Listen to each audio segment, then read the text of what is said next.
Well, my name is Pichamon Yeophantong. I'm currently an Oxford-Princeton Global Leaders Fellow based at the Global Economic Governance Program, University College in Oxford. Although later in the year I'll be associated with Princeton University and based at the Woodrow Wilson School of Public and International Affairs.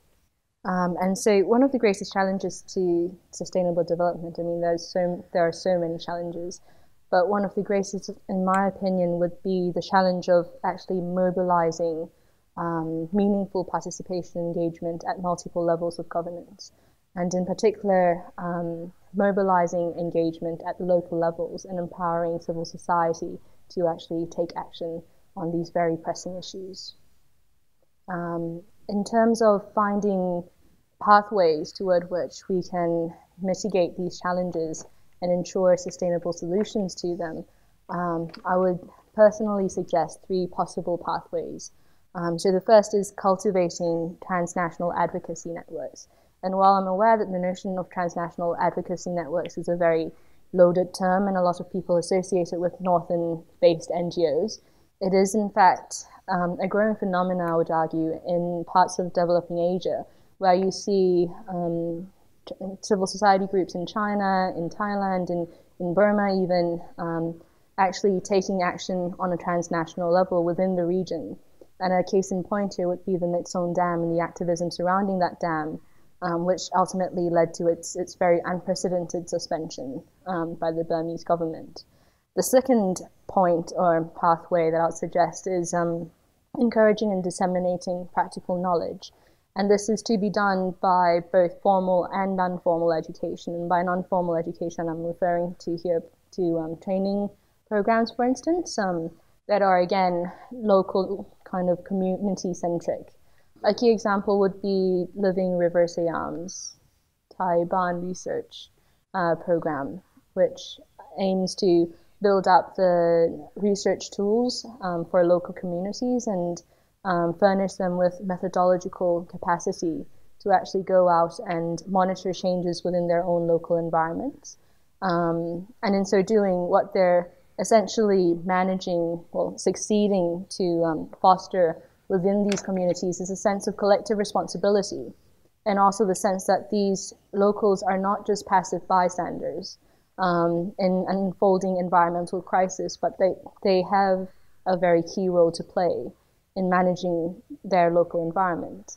And the final and third point that I would make is taking and encouraging positive action with regard to women's and indigenous rights in particular.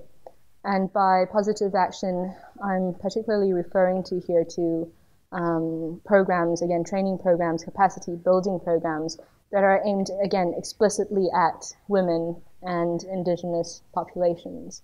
Although these are issues that are widely known to be of great importance, although we know that women play a central role in agriculture, in fisheries, in aquaculture, it remains the case that in a lot of parts in the developing world, especially in Asia, which is a region where I work on, women's roles remain almost invisible to the public eye. And it remains the case that women and their contributions to managing natural resources remains very underappreciated. And so it is vital that we act on this and that we ensure that the contributions made by people who are or just have so far been marginalized in society, that their contributions are made known, that they themselves are made to feel confident about their own contributions, and the very big role that they can play in governing for sustainability in today and in the future as well. What we need to bear in mind here is that local communities have a lot of knowledge to share. Sustainable development, although often seen to be a very Western-derived discourse, is in fact a discourse that is being lived by these people on a very local level. They are practicing sustainable practices in ways in which is often not captured by the more general discourse of sustainability that we hear at global fora, for instance. And so it is important that we make sure that we tap these sources of indigenous knowledge, that we make sure that these problems like climate change, which tend to be seen as very all-encompassing problems, are disaggregated, and that we recognize that these major global problems are in fact made up of smaller problems, and that these smaller problems often require responses at different levels, and that includes the local level. And so for this reason, it is necessary that we ensure that local participation and engagement is encouraged and fostered in both the developed and developing world. We often tend to think of, when we speak of local participation and engagement, of activism, for instance, or advocacy, but it's also the case that participation can happen on a very daily and very grassroots level in terms of people living their everyday lives.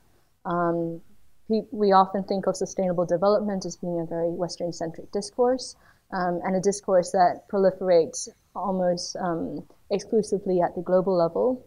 But in fact, it's the case that these people, the notion of sustainable development to local communities is almost an intrinsic notion. Sustainability is how they are living their lives. Sustainable practices are the way they are doing their farming, how they've traditionally approached their relationship to nature.